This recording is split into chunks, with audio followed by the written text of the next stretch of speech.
Gracias por continuar con nosotros. Y como usted ve en pantalla, y como ya le comentábamos, es día de agenda jurídica y es un gusto poder recibir al licenciado José Luis González. Bienvenido. Buenos días. Buenos días, bienvenido. Vamos a retomar este tema que presentamos antes de la pausa, se lo presentamos a usted allí en casa, en donde lamentablemente hay redes que operan no solamente en Tabasco, sino en nuestra República Mexicana, en donde se lleva la explotación de menores, pero también de adultos mayores. En cuestiones jurídicas, licenciado, ¿qué se debe hacer? Bueno, antes que nada tenemos que volver a ver que hay un grupo que se llama, es un grupo de las minorías, en derechos humanos se reconoce como los grupos vulnerables.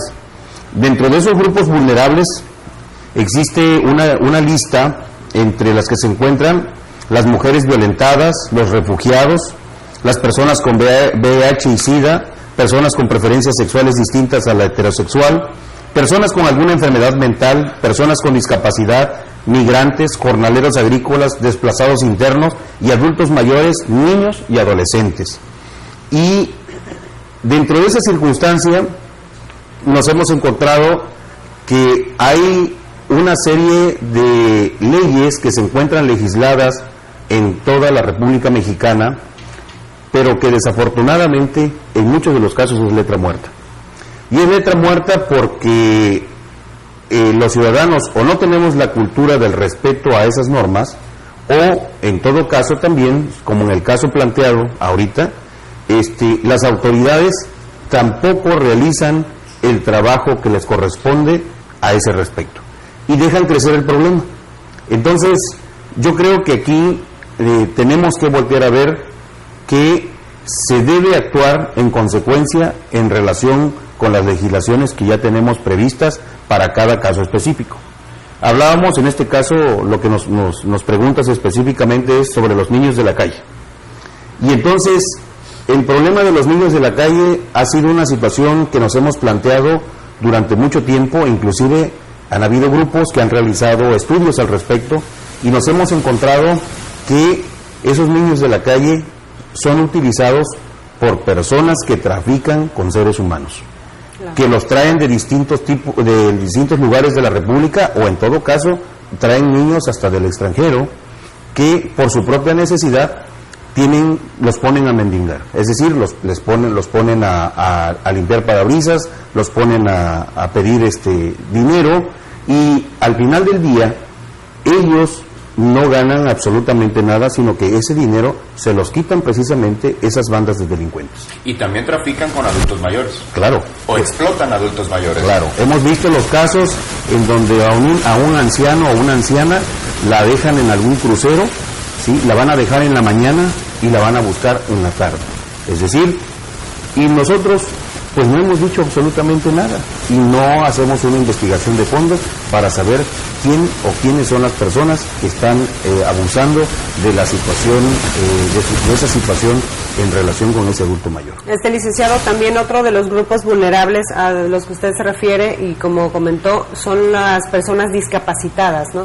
¿Qué nos puede decir al respecto de eso? Bueno, yo aquí traigo unas cifras que es importante dárselas a la población para sensibilizarlos. Nos dicen, por ejemplo, que alrededor del 10% de la población mundial, o sea, 650 millones de personas viven con discapacidad, según la Organización Mundial de la Salud. El 80% de las personas con discapacidad viven en países en desarrollo, según el Programa de las Naciones Unidas para el Desarrollo, por lógica, entre ellos se encuentra México. Ajá. Y es importante entonces entender que, a pesar de que, decía yo al inicio, existen en 24 estados de la República, existen normas para los discapacitados, estas no se respetan.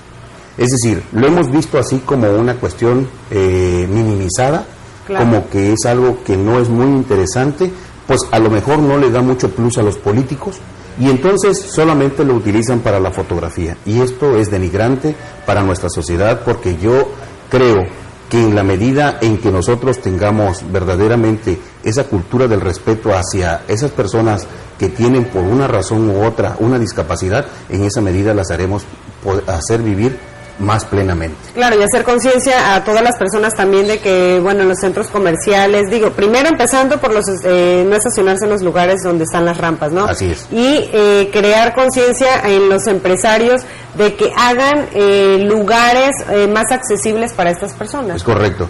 Yo he tratado de que los muchachos con los que normalmente interactuamos en las universidades, les decimos que hagan conciencia, que no se deben estacionar en una rampa para discapacitados, o no deben estacionarse dentro de un cajón de estacionamiento que es para discapacitados, porque en verdad es lamentable que todavía se siga haciendo eso, lo vemos de manera muy común.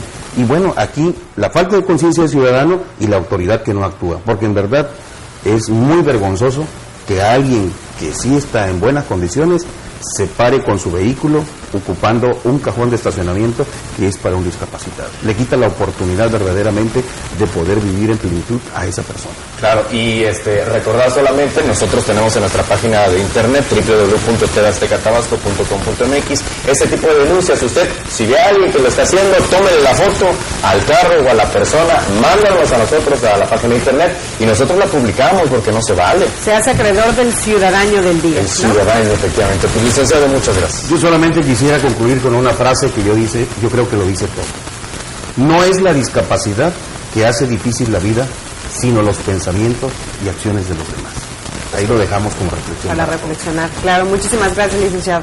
Qué gusto Lo esperamos saludarle la el día de próxima. hoy. Lo esperamos el próximo jueves. Muchas gracias. Vámonos a una breve pausa y continúa con nosotros aquí en Info 7 AM.